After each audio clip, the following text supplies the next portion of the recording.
Ever since Pedro Delgado first entered the Tour de France in 1983, he dreamed of becoming only the third Spanish cyclist ever to win. That dream was fulfilled in 1988. He won by a stunning 7 minutes ahead of the Dutchman Steven Rooks.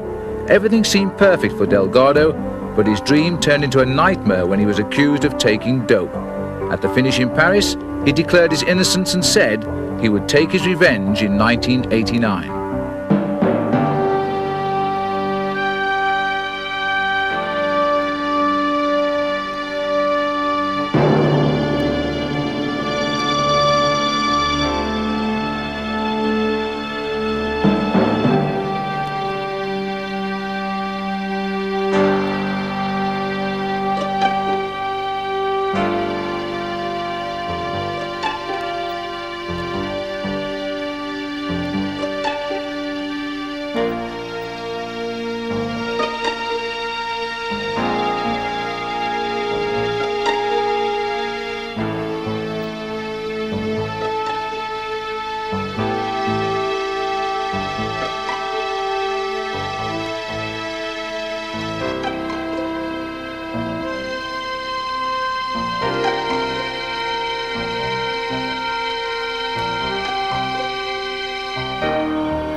The 1989 Tour opens with a prologue time trial in the city of Luxemburg. It's only 5 miles long, and each of the 196 starters has to climb the steep Berg hill on the inner city circuit. Start time arrives for Delgado, the defending champion. But where is he? He's throwing away time even before the Tour has begun, and in panic he arrives. Climbs the start ramp, and 2 minutes and 40 seconds later races away along the Avenue de la Liberté in Luxembourg.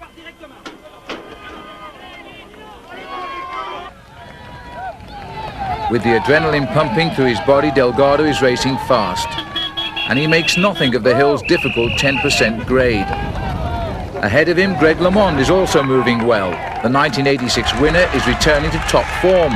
Finally, he can forget his near-fatal shooting accident in 1987. LeMond is hoping he can finish this Tour in the top 20. He does the fourth best time in a shade over 10 minutes. This race against the clock is also a moment of truth for Laurent Fignon. Since winning the Tour in 1983 and 84, the Frenchman's form has been erratic. He too has had surgery for tendinitis. And last year, a tapeworm forced him to quit the race before halfway. He finishes runner-up in the prologue, an eye wink faster than LeMond. Besides Fignon and LeMond, there are many other pretenders to Delgado's crown. One is the young Dutchman, Eric Breukink. He finished third to Fignon in the recent Tour of Italy, and he believes he can do even better in the Tour de France.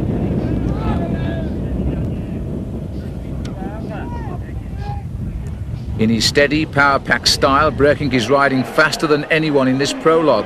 Straight as a die, he sprints down the avenue to stop the clock at 9 minutes, 54.57 seconds, the best time.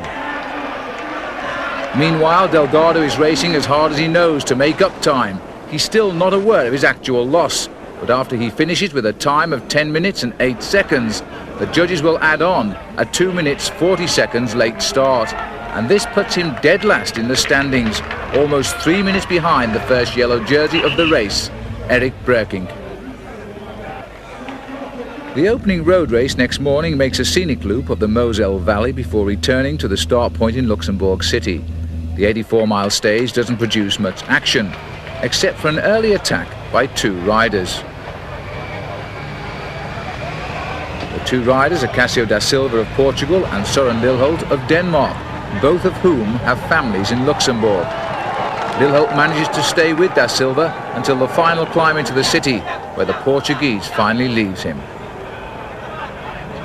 2 minutes behind the leaders, Delgado puts in a similar attack up the Berg hill, just to remind everyone he's still full of fight. But it's da Silva who rolls down the Avenue of Liberté to score a popular stage win over Søren Lilholt.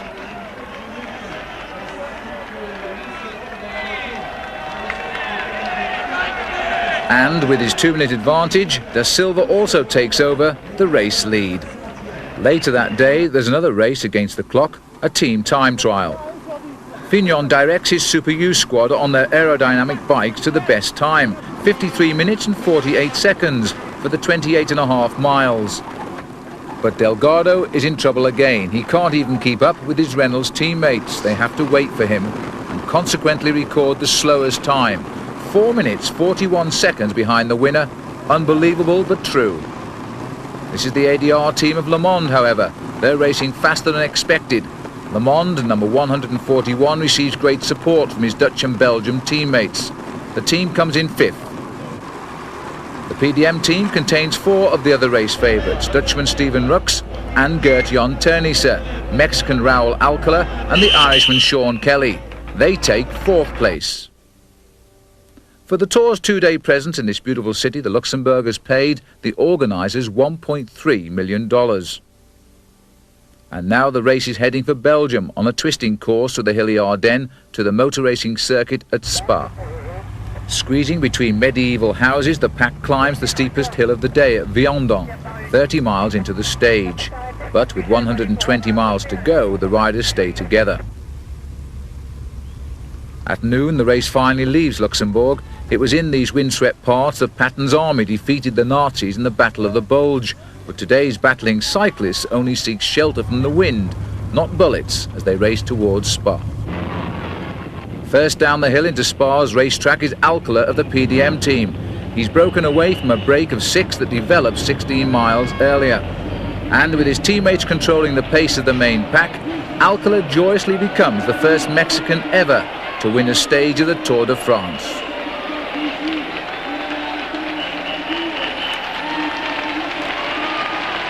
Yesterday, the Tour lost its first rider, a Colombian, and Stage 4, starting in Liège, may provide more casualties.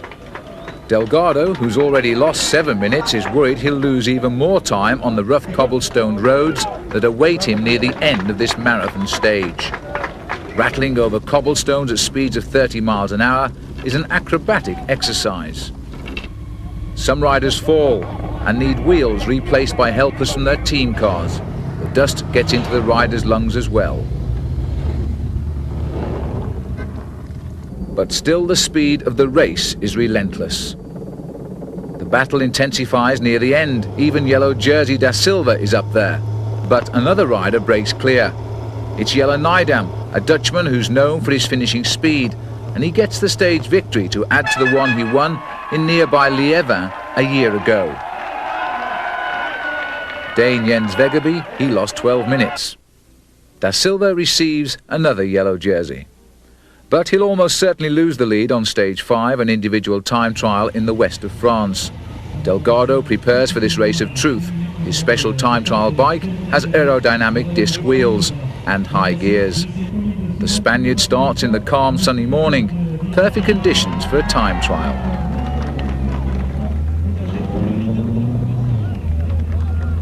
Delgado is one of the earliest starters as the backmarkers start first, and he's almost 10 minutes behind Da Silva on overall time.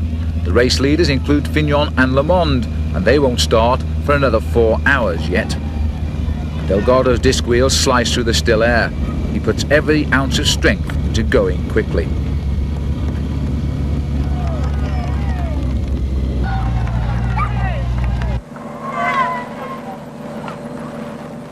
"13 miles into his effort, Delgado races past fishing boats in the ancient port of Dinan. He then crosses a narrow medieval bridge and heads into the hills. The crowds lining the short climbs realise that Delgado is riding faster than any of the earlier starters. He covers the first 14 miles in less than 30 minutes. Already he's more than a minute better than anyone else.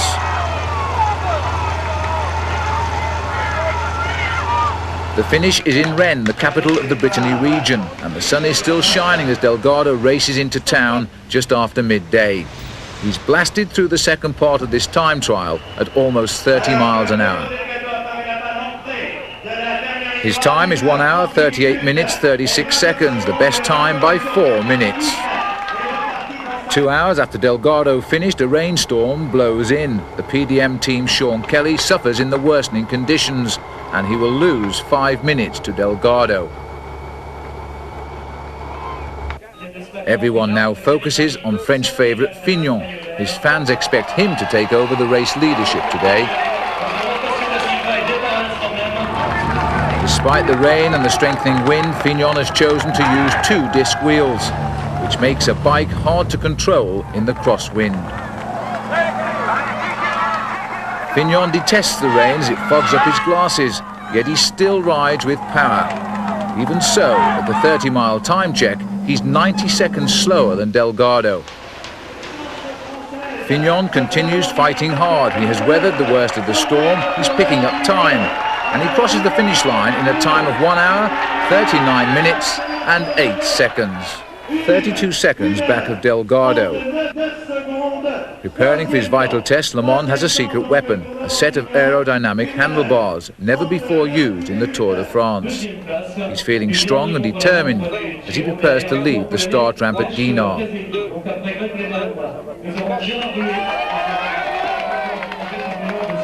Le Monde feels relaxed on his new bars, which support his elbows and bring his body into a more streamlined profile.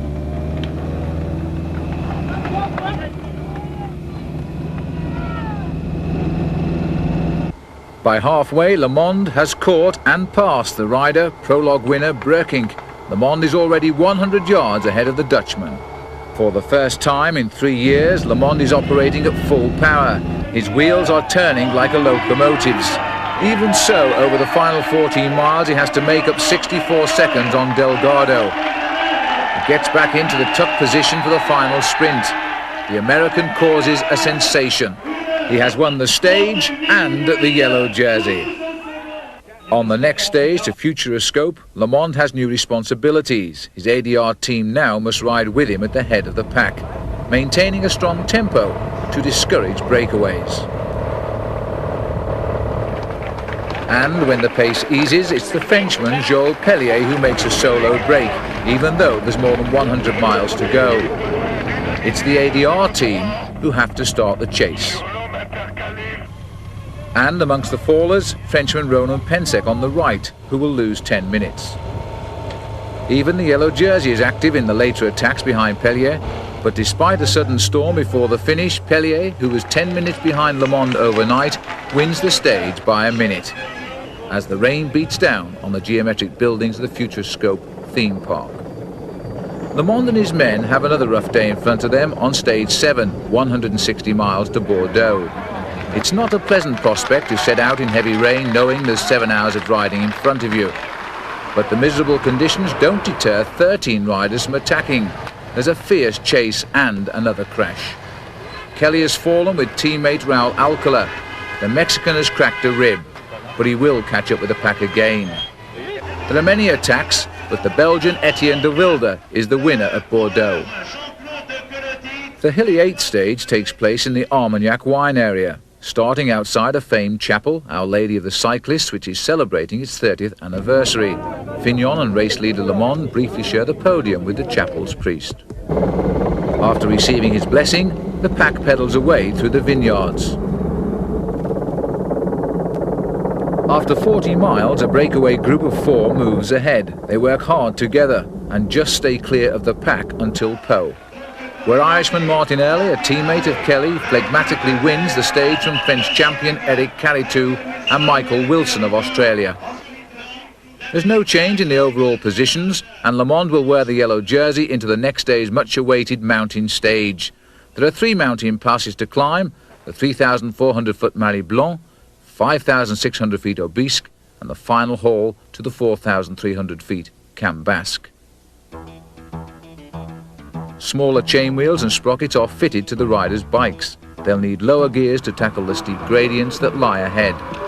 This beautiful race into the Pyrenees Mountains will be a rude test for Le Monde. Will he be able to stay with the mountain goats like Delgado?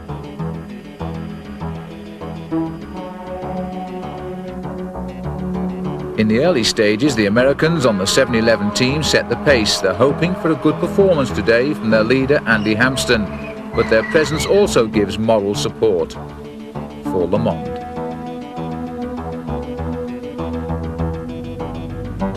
Two riders break clear after 16 miles, Robert Forrest of France and Dutchman Adrie van der Poel. They work well together and gain 3 minutes before the Marie Blanc. On the climb, Forrest has problems with his bike, leaving van der Poel to continue alone. Forrest switches to a spare machine. And after 3 more bike changes, Forrest rejoins his Dutch companion a mile before the summit. But behind there are problems for Forrest's Fagor team leader, Stephen Roche. Irishman Roche is returning from injury after winning the Tour de France in 1987. Today he's hit his injured knee and is fighting the pain of the climb with teammate Paul Kimmage alongside. As sweat drips from his nose, Roche loses ground. He'll concede 10 minutes today and pull from the race tomorrow. Meanwhile, Forrest continues his charge in front. He drops van der Poel.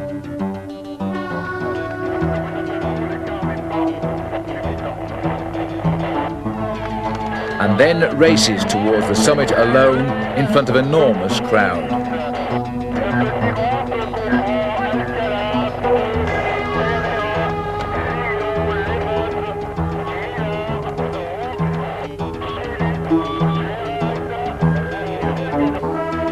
As the Tour radio reports, the pack has split, with a small group being led by the tall, thin Ternisse, the short Swiss Beat Breuil, Fignon, Kelly in green, and Le Monde in yellow, of course. The leaders head now towards the second climb, the Col de Bisque, where Forrest is caught by a lone chaser, who quickly leaves the Frenchman to his fate.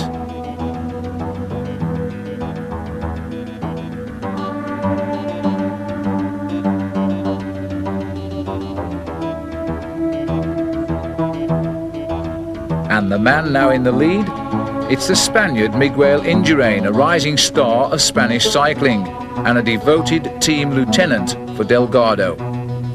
Indurain climbs the 10-mile-long Obisque with great confidence, more than 2 minutes in front of the pack. Eager riders, headed here by Jérôme Simon of Team Z, launch a counter-attack. But Ternisse, leading the second group in the distance, sets a steady tempo to keep the race together. In front, Indurain continues his solo towards the mist-shrouded summit of the Obisque, nearly 6,000 feet above sea level. The fans have been waiting here since dawn. The wait has been worthwhile. As he crests the long climb, Indurain grabs a newspaper from a fan and stuffs it up his racing jersey to counter the cold air on the rapid descent below. The 25-year-old Spaniard from the Basque Country is one of the most skillful descenders in the world, and he reaches speeds of 60 miles an hour on this spectacular drop to the valley. When Hampsten leads the main pack into the town of Argelès-Gazost, after the 15 miles of descending, Indurain has taken his lead to over 6 minutes. Only 13 miles remain in this stage, but it's nearly all uphill to the final peak, the Camp Basque. On the long gradual climb up the valley of the Cauterets, the leader stays cool, despite knowing that the pack is chasing hard and that several individuals are closing quickly. Fignon's teammate Gérard Rouet sets the pace for his leader, with Le Monde tucked in behind them both. Indurain reaches Cauterets, where the grade steepens for the final 3 miles haul to the finish. His fatigue causes him to fluff a gear change, but the young Spaniard quickly recovers. Behind, Fignon is feeling strong and contemplates an attack on Le Monde. The Frenchman need only make up 5 seconds to take the yellow jersey.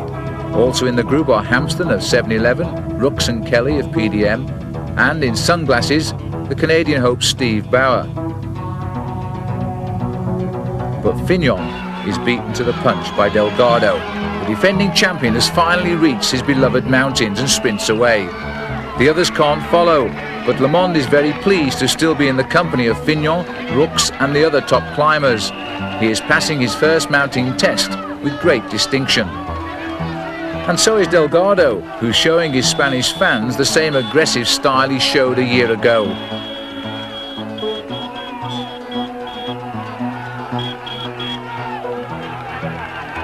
And up in front, his teammate Indurain successfully completes his brave 60 miles solo to take his first ever stage win in the Tour de France.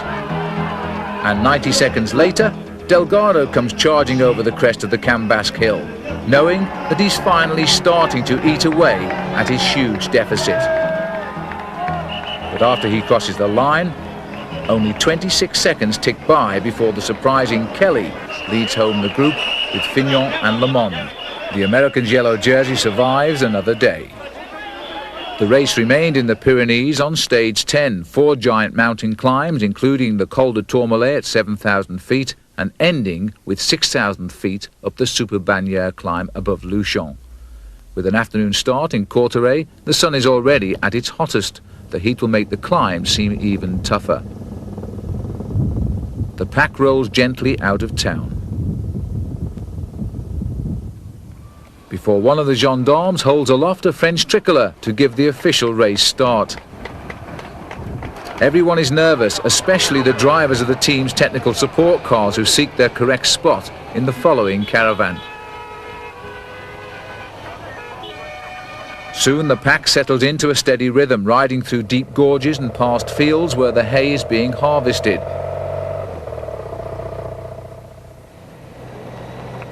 The stage is only 42 minutes old when the real climbing begins, and a breakaway group forms immediately, led by the second French favourite, Charlie Motte, of the RMO team.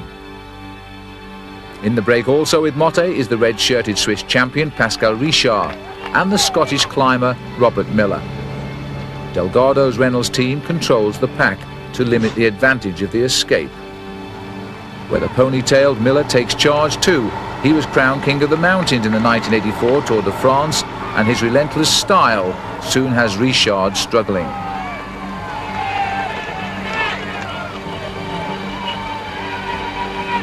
With 3 miles of the Tourmalet still remaining, the Swiss champion is dropped. There are no second chances on such a long, difficult climb, and Richard is gobbled up by the pursuing field. Delgado still has his teammates alongside him, while Rux, Kelly, Le Monde, Alcala and Hampston are following comfortably. But Fignon is struggling near the back. Miller's speed at the front of the break is relentless, and Motte can only follow in his wake.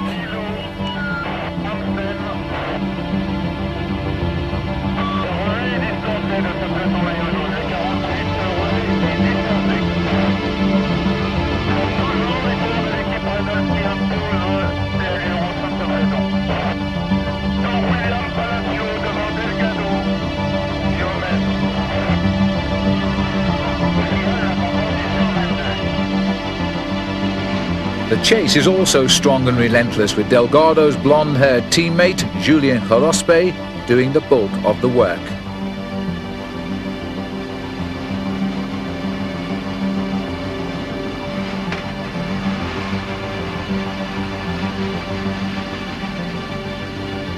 And Miller and Motte can't push their lead beyond a minute. It's proving a magnificent tussle.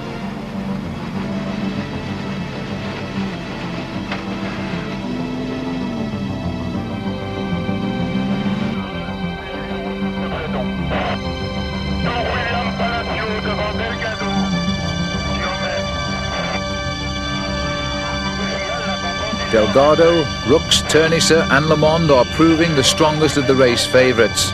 Miller is still the stronger of the two leaders as they near the top of the 7,000-foot summit. Motte grabs a newspaper in preparation for the drop.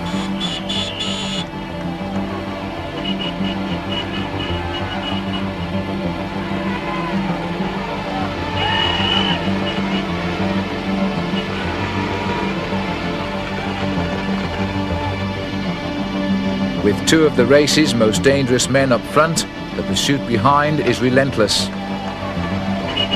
As the riders have to stand on the pedals when the grade gets steeper and steeper. In the early part of this century, when these mountain roads were unpaved, the tourmen were forced to walk over these summits. Endurance and stamina were the keys to success in those days. Speed and anaerobic fitness are now more important.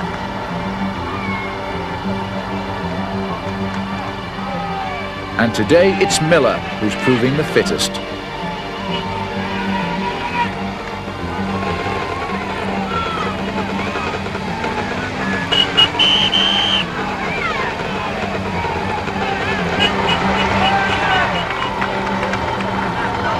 The Scot crosses the summit of the Col de Tourmalet ahead of Motte.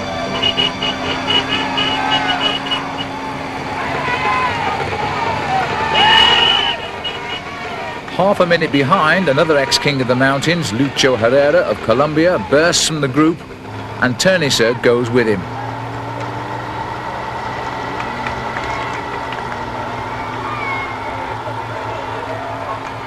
And it's the lanky Dutchman who wins this particular duel. There are still 20 or so men in the front group. The other 170 are scattered down the mountainside, and 18 of them won't even survive this destructive day.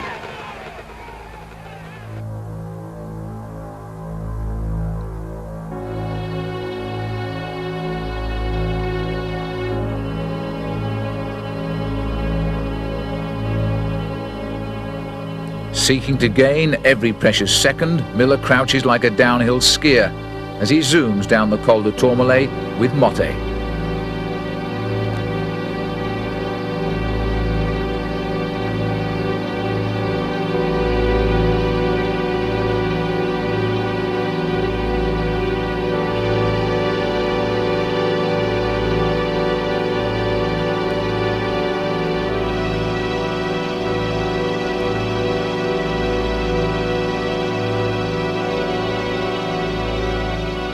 This a breakaway in true Tour tradition. The two leaders extend their lead to a minute by the valley town of Saint-Marie-de-Campagne. And this is where the counterattacks are coming thick and fast. After his teammate Gorospe takes a flyer, Delgado himself breaks clear of the Le Mans group.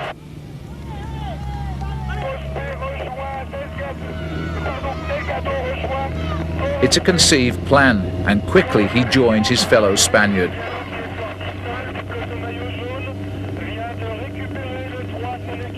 Gorospe does all of the pacemaking for his leader as they gain ground with every stroke of their pedals.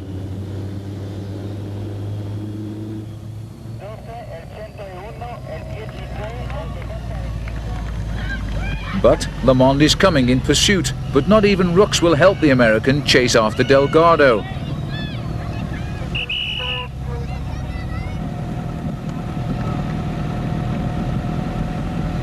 While Fignon, well, he's struggling in another group 200 yards behind.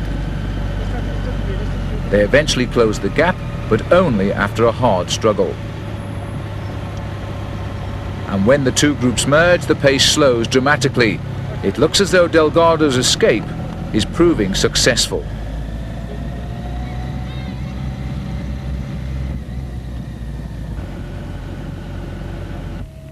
Once the day's second climb begins, Delgado races away from the faithful Gorospe. His job is done, and he drops back to the pack.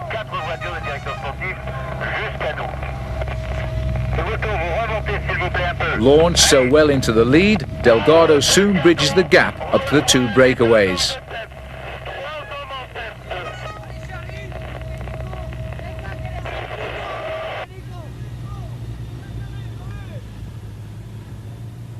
The most important move of the race so far is now underway.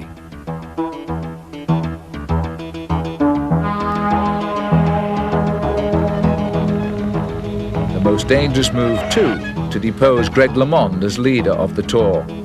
With this climb, the Aspin and two others to come, the riders in the main group seem afraid to commit themselves to an all-out chase.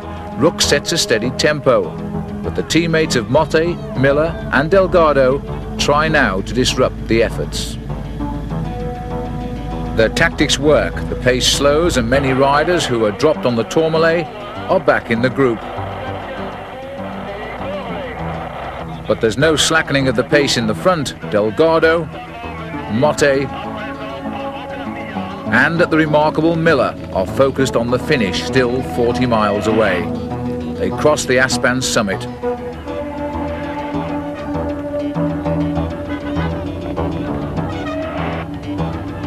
and plunge towards the next valley at breakneck speed.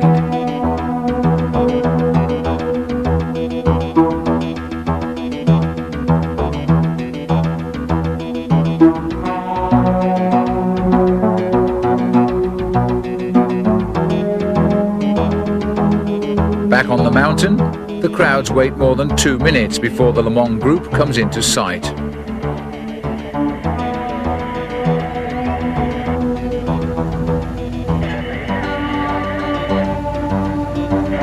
They cross the summit exactly 2 minutes 17 seconds after Miller, Motte and Delgado. The leaders gain even more on the descent, and they reach the feed zone at Arrow more than 4 minutes to the good. Miller grabs his food bag and restocks his pockets, knowing that he'll need every last ounce of energy on the 2 climbs which lie still ahead. The Scotsman again makes the pace up the 3rd climb, the Peresord, taking the trio farther and farther in front. When the now 60-strong pack appears, the gap has increased to almost 5 minutes. And so Motte, who was only 4 minutes 9 seconds down on Le Mans overnight, becomes the new leader of the Tour, on the road at least.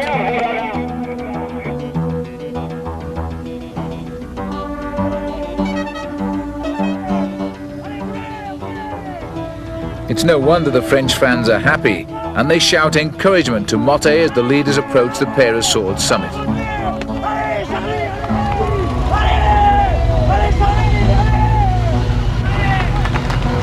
And once again, the man who's first over the top, Robert Miller. They always refer to Robert Miller as the man of the Pyrenees. He has twice won in these mountains, his first ever stage win in the Tour de France in 1984, coming after the descent into Luxemburgo. Now, ironically, he'll finish on a mountain top, high above Luxemburgo, the Col de Superbannière.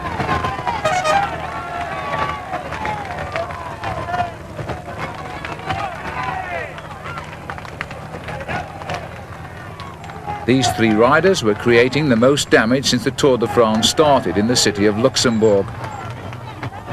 After that marvellous time trial in the west of France, Delgado is now trying to hammer home his next advantage, his climbing ability in the Pyrenees.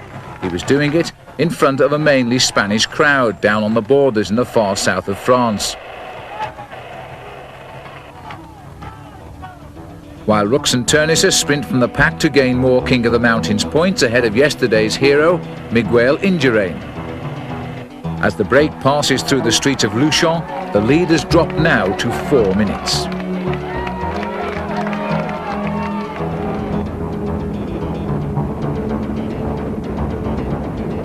Motte and Miller have now led the stage for almost 3 hours, and they still have to tackle another 4,000 feet of climbing to the finish at Superbannière. A counter-attack is now launched by Dutch teammates Rux and Ternisse.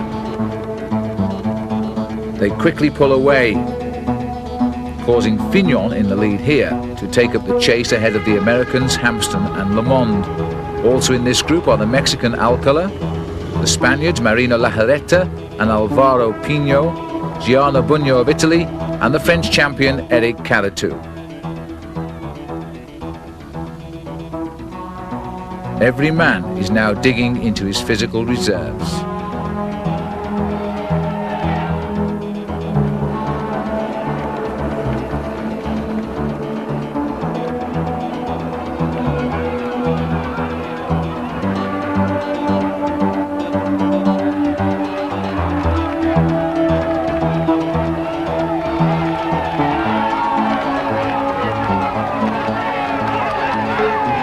The 3 leaders are still together when they approach the final mile. Delgado is in the lead. He's annoyed at an over-enthusiastic fan and angrily accelerates. Further back, Fignon continues to lead, while Delgado charges towards what he thinks will be a magnificent victory. That would be a powerful reply to all his 1988 critics. Motte has been dropped, but Miller inches his way back to Delgado. Now you see why Miller's known as the man of the Pyrenees.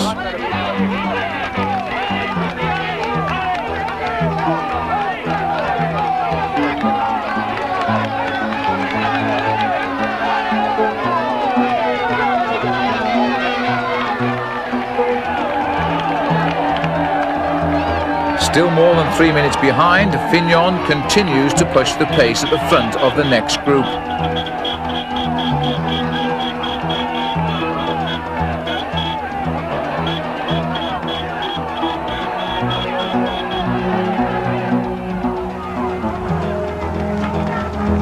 While the battle up front continues in earnest, as Pedro Delgado responds to the flags from northern Spain.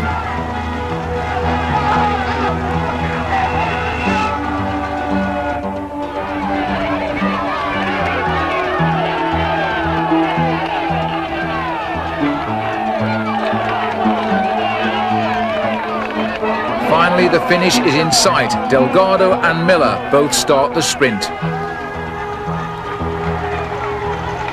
And remarkably, it's the 30-year-old Scot who starts to pull away and win what has been a superlative stage. This is the third time that Miller has won a Tour stage in these mountains, and this was certainly the best.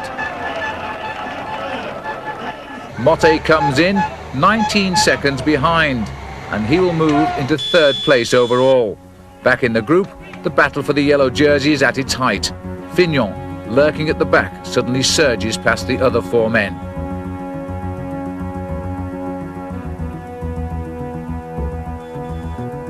Alcala, Hampsten and Carretou only watch, but Le Mans summons up energy from somewhere, and slowly he overhauls Fignon. It's proving an epic battle in the Pyrenees.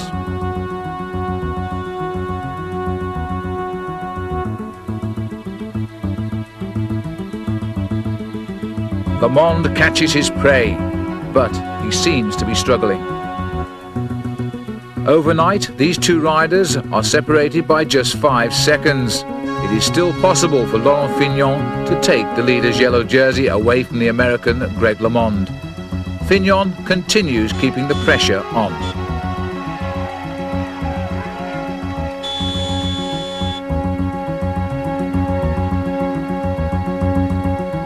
And with the finish almost in sight, that pressure is just too much for Greg LeMond.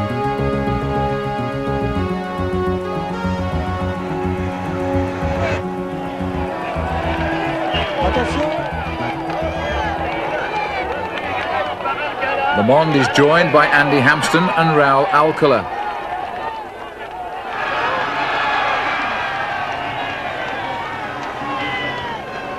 But Fignon has gone and crosses the finishing line to reclaim the Tour's yellow jersey that he last earned 5 years before. After the mountains battle, stage 11 is expected now to be much quieter. The Pyrenees are gone, and the race moves on from Luchon, a stage of 97 miles. But shortly after the race left Luchon, the pace picks up again, and several men will be dropped, including last year's third-place Tour finisher, Fabio Parra, who suffers from a fever and quits the race. The speed is relentless, and over 60 miles are covered in the last 2 hours. In the final mile, the Belgian Rudy Dahnens is 50 yards clear. But his rear tyre rolls off and the pack races by him. The tragedy of the Tour de France can all be felt in the heart of Rudy. The sprint is led out by Canada's Bauer, but the Dutchman Mathieu Hermans comes through to win the stage from Giovanni Fidenza of Italy. On a day of 110-degree temperatures, the long stage from ancient Toulouse should finally give the riders some relaxation. But on the 150 miles route to Montpellier, there is a strong, favourable breeze blowing. An early break is made by Valerio Tebaldi of Italy and Dominique Arnaud of France. They're joined by another Italian, Giancarlo Perini, but again there are several crashes in the pack and 30 riders need treatment for injuries. In front, even Arnaud falls. And after 5 hours at the front, the two Italians fight out the finish in Montpellier. And in a close finish, the 24 years old Tobaldi proves the faster. He also won a stage in the 1988 Tour. Another 4 riders drop out of the race, making a total of 42 who've quit since the start in Luxembourg 13 days ago. And today, July the 14th, marks the bicentennial of the French Revolution. It's expected to be a day favourable to the home riders.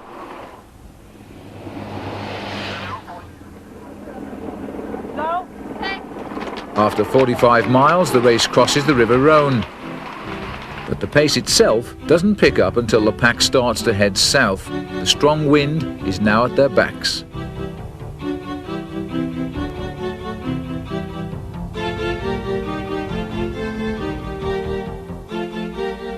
Suddenly there's an attack by race leader Laurent Fignon and third place Motte. They gain 50 seconds in an amazing move. Delgado and Le Mans lead the chase for 25 miles. And the leaders regroup 16 miles before the finish, which is in Marseille.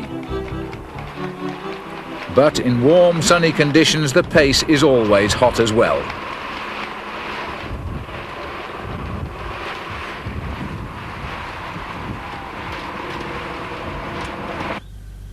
The citizens of Marseille are celebrating their Bastille Day in the traditional manner. And appropriately, the news from the race is an attack by a French rider, Vincent Barteau, one of Fignon's teammates. He breaks clear on the final hill. He then cruises into the old port at Marseille, a minute ahead of the pack, to score a sympathetic victory.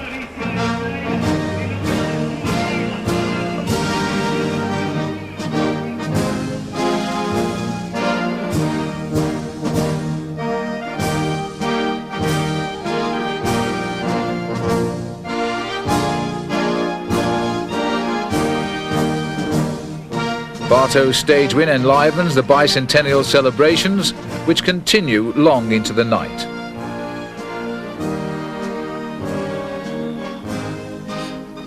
This long 14th stage up into the foothills of the Alps takes place on another hot day. The early pace is not surprisingly slow.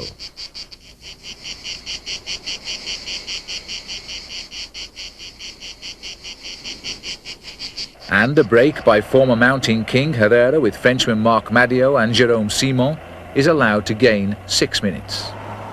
But the pack chases them down before the finishing gap. Where, in the final mile, stage 4 winner Jelle Nijdam bursts into the lead and scores another solo success just 2 seconds ahead of the rest. And there's another yellow jersey for Laurent Fignon. But his lead is in definite danger on the 24 miles mountain time trial up to Merlet. This is a big day for Delgado, and as he sets out on his time trial, he thinks about the remaining 2 minutes and 53 seconds that separate him from the yellow jersey. After 2 miles on flat roads, Delgado starts the course's first climb.